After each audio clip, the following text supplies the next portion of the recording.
Então, maravilha. Vamos tentar ajudar o Pedro, então, aqui na árvore dele, até para a gente aprender a usar as ferramentas aí do Family Search.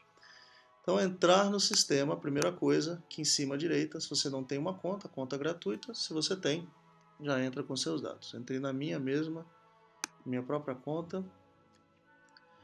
E aqui dentro, a gente vai usar a função de ajudante. Tem duas funções de ajudante. Essa que fica aqui fora, se você vai precisar acessar a árvore da pessoa uma vez só. E aqui dentro tem a outra função de ajudante que me permite fazer o planejamento para consultores. Todas as pessoas que eu for ajudar, eu vou entrar por essa forma, de maneira que elas vão ficar numa lista aqui, que vai me permitir voltar outras vezes para a árvore delas. Então eu posso mandar convidar a pessoa aqui, e aí ele vai receber um e-mail, me autorizar, ou eu posso acrescentar pelos dados que ele já tenha me passado. Então aqui no caso a gente vai colocar Pedro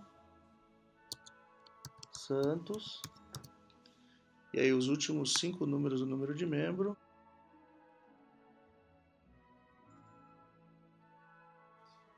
Ok.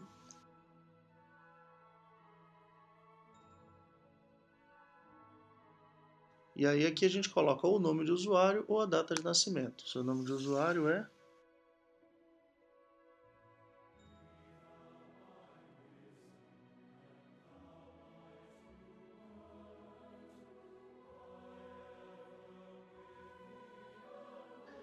Então, maravilha.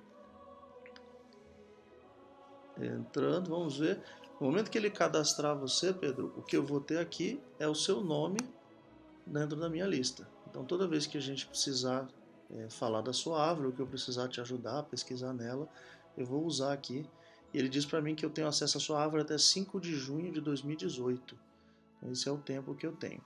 Ele dá aqui uma visão geral, um extrato de como a sua árvore está nesse momento. Ele me mostra os lugares do mundo da onde vêm seus antepassados. Metade, praticamente, quase metade, Espanha, e o resto até hoje você ainda está no Brasil, uma família longa de brasileiros. Aqui embaixo eu poderia criar um plano de aula que vai me permitir fazer as pesquisas, colocar o que eu preciso te mostrar, anotar, registrar o que eu já te ensinei. E aqui, um acompanhamento de progresso, eu coloco umas anotações, já ensinei isso, falta ensinar aquilo, ele tem interesse naquele outro assunto, e eu vou coordenando aqui a maneira como eu estou te ensinando a história da família. A gente vai clicar aqui no ir para a árvore, diretamente, e aqui dentro agora eu vou pedir que você passe a controlar. Uma vez que eu tenho você aqui comigo, você vai controlar a sua própria árvore. Ok. Maravilha. Então a gente está vendo que a árvore sua está com a aparência vertical. Deixa eu ver uma coisinha aqui antes. Ok. Está com a aparência vertical. A gente pode usar a horizontal, que vai mostrar para a gente em linha tudo que você tem. E também eu posso utilizar aqui a formação, a visualização em leque. Ele mostra como é que está a sua árvore. Você tinha me falado agora há pouco, né, que você está com um dentinho aqui. Isso, para completar. Precisa procurar aqui um pouquinho. Acho que a gente não vai conseguir mexer com essa parte hoje, mas prometemos aí fazer lá numa das próximas visitas. A gente estava olhando um ramo juntos agora há pouco, que era por aqui, né? Do Teodoro e da Cândida, acho que era por aqui.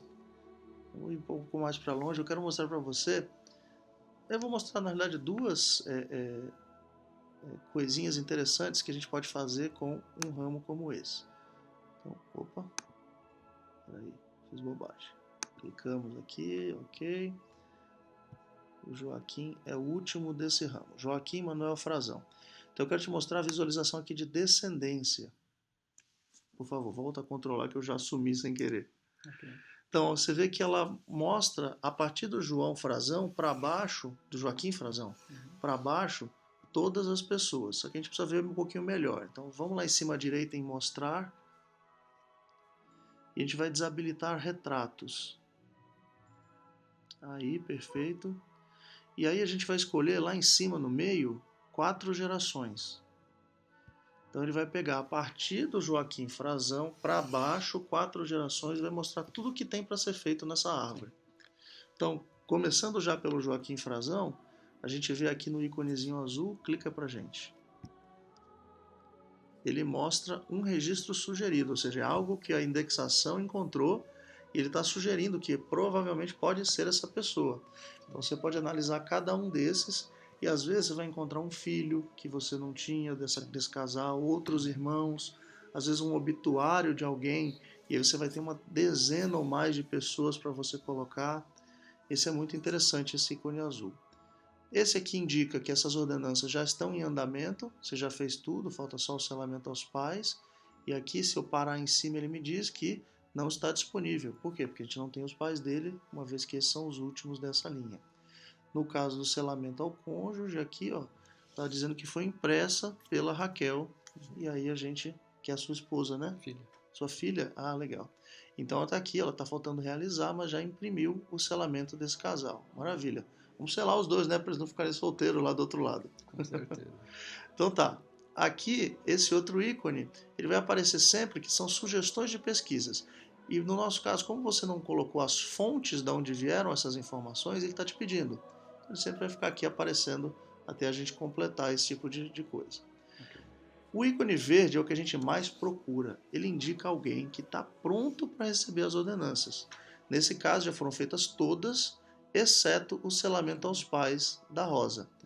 E aí, eu não vou fazer esse agora, vamos ver se a gente acha um outro que tenha todas as ordenanças. Aqui também não. Olha como tem ícone verde. Você tem realmente uma colheita pronta aqui, só...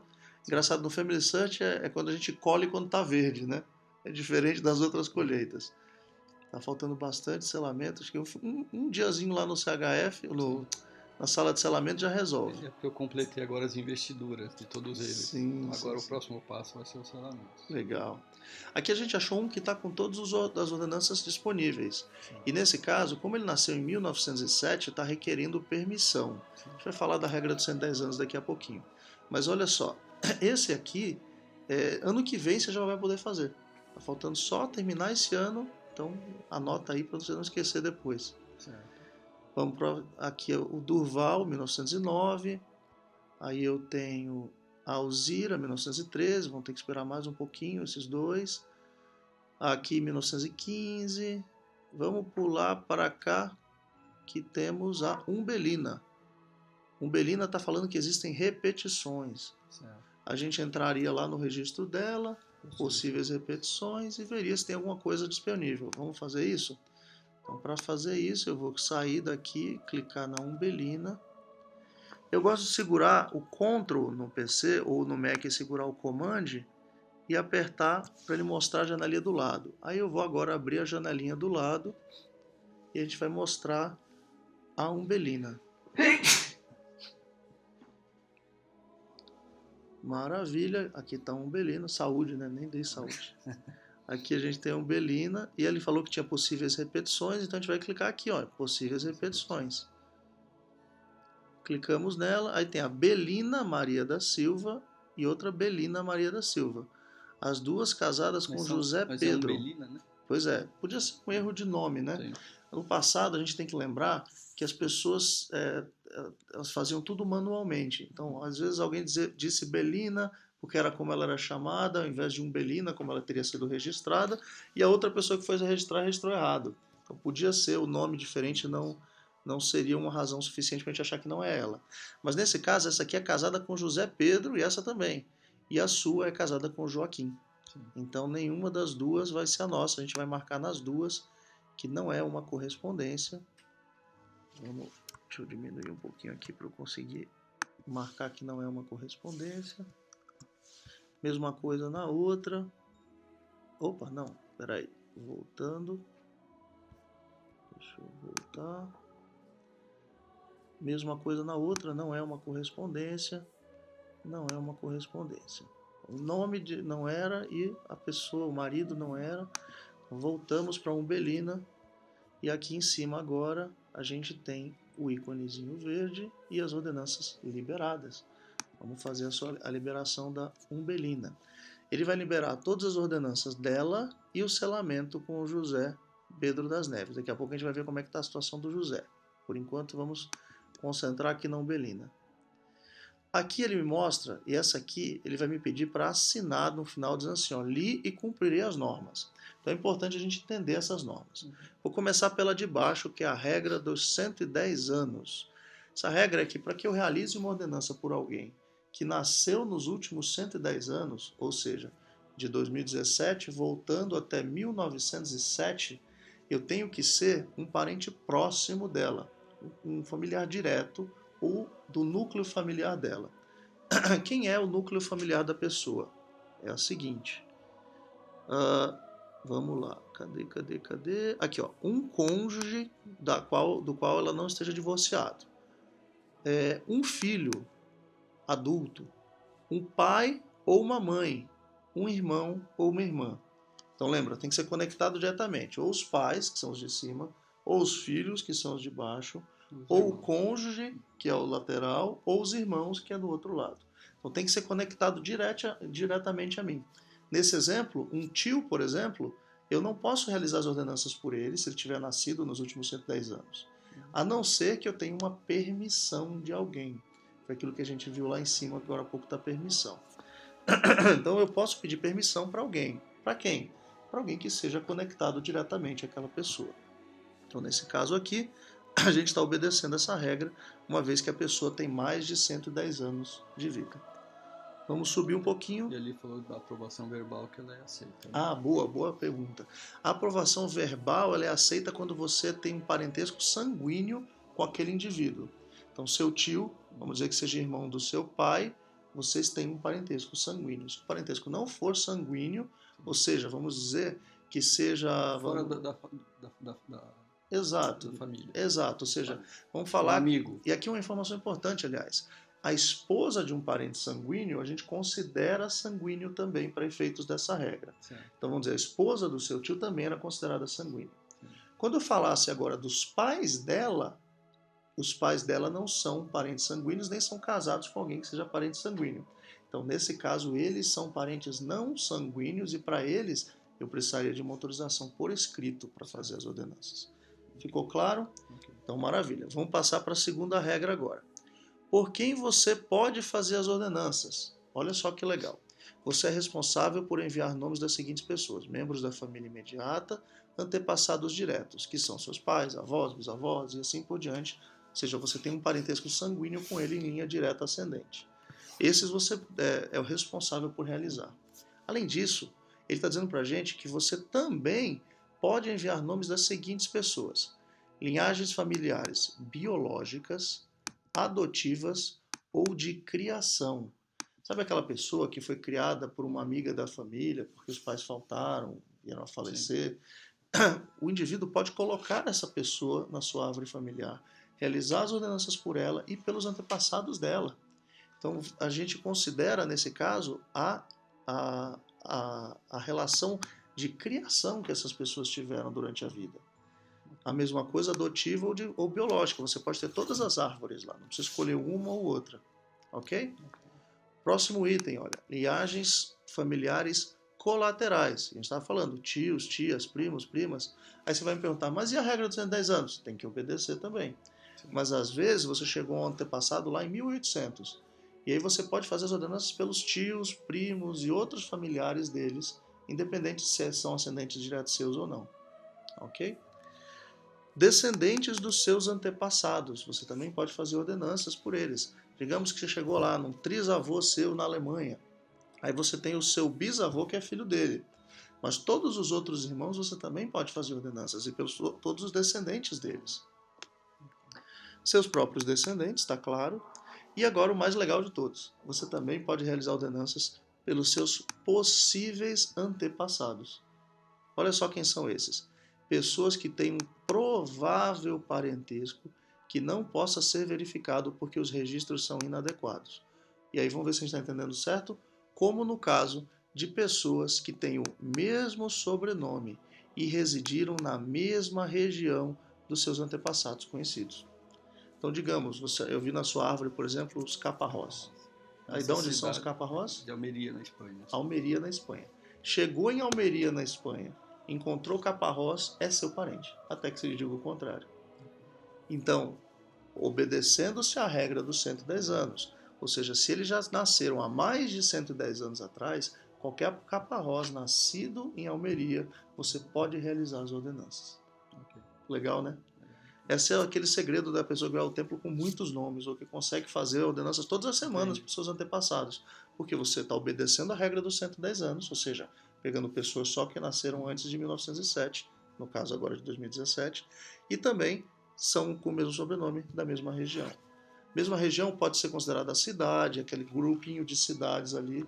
Essa regra não vai servir para Silva nascida em São Paulo, por exemplo. Né? Infelizmente, a gente não tem como precisar de onde veio aquela família Silva. Então, por isso, a gente vai tentar restringir o máximo possível, mas pode-se obedecer dessa forma, essa regra. Vai obedecer as duas regras? Tranquilo. Vou colocar então aqui que sim, li e cumprirei, e vou acrescentar a lista de ordenanças do templo. O templinho então voa lá para cima, ó, e foi pro templo. Daqui a pouquinho a gente vai lá mexer no templo, mas por enquanto vamos ver o marido da Umbelina. Ver como é que está a situação dele. Quando eu clico nele aqui eu vejo que as ordenanças todas já foram realizadas. Está esperando só o selamento ao cônjuge e o selamento aos pais, que ela vai poder fazer logo logo, já está em andamento, né?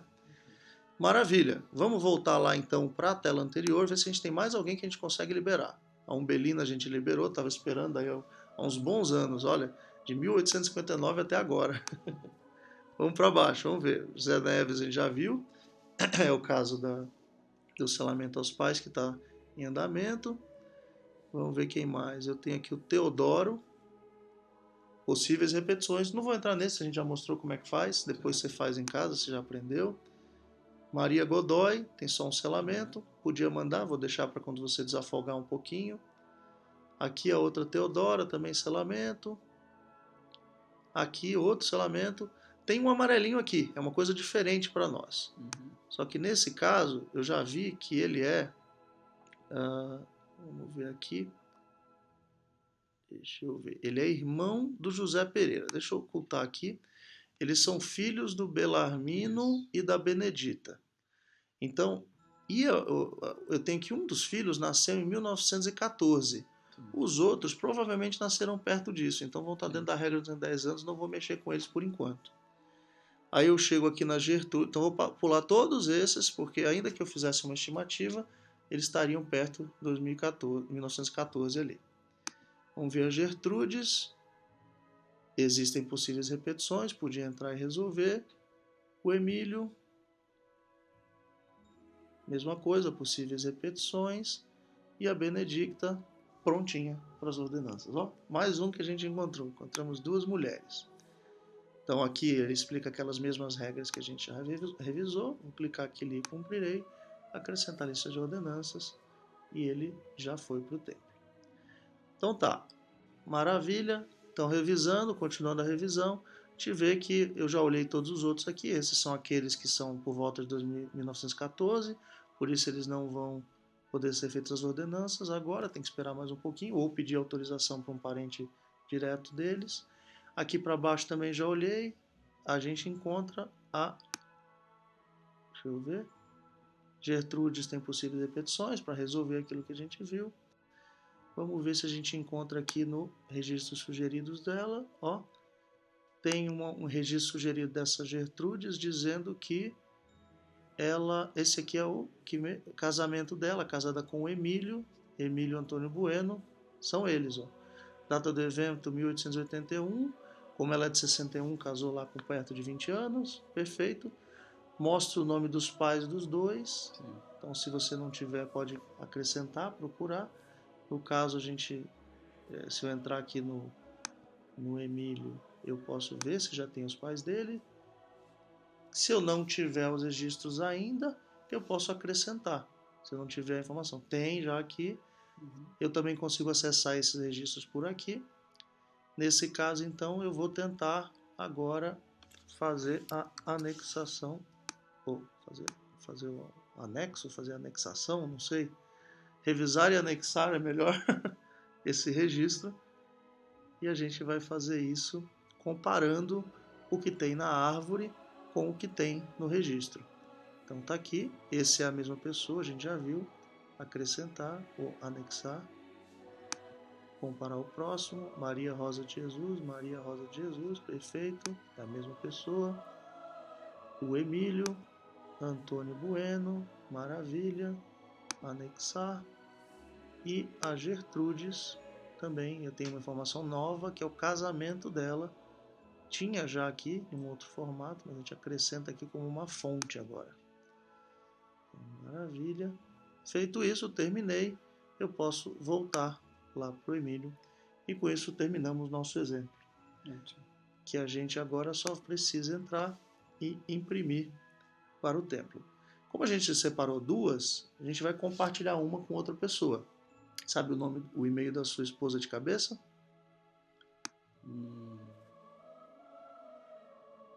Não. Pode ser para o meu próprio? Não. Pode. Vamos colocar para o seu. Ó. Compartilhar com parentes e amigos. Vamos colocar. Como é o nome dela? Marli Santos.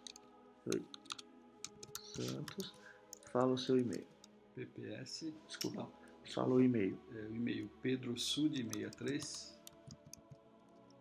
63. Opa.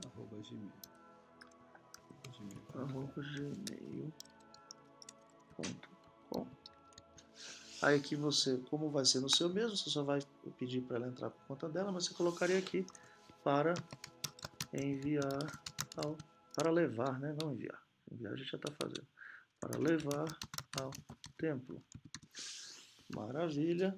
Com isso, ela vai receber um e-mail. Nesse e-mail, ela vai clicar em aceitar esse nome, entrar com a conta SUD dela e vai poder imprimir. Do mesmo jeito que a gente vai fazer aqui.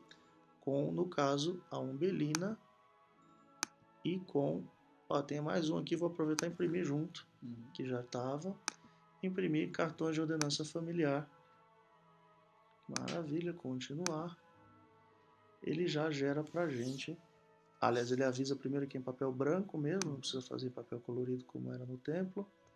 E agora, paramos, temos aqui os cartõezinhos prontos. É só imprimir, vamos imprimir ele numa impressora lá fora, depois eu te dou. E aqui do lado, quando você volta, ele tem dizendo, você criou o cartão de ordenança familiar? Sim, criei. E com isso, ele sai daqui do para imprimir para o impressas. Legal? Beleza. Vai fazer o que com esse cartão? Fazer as ordenanças. É isso aí. Depois dá mais uma procurada para achar um homem, que aí você mesmo pode realizar as ordenanças. O jeito que está agora, você vai ter que entregar para uma irmã, para essa irmã fazer. Maravilha? Beleza, ótimo. Fechado.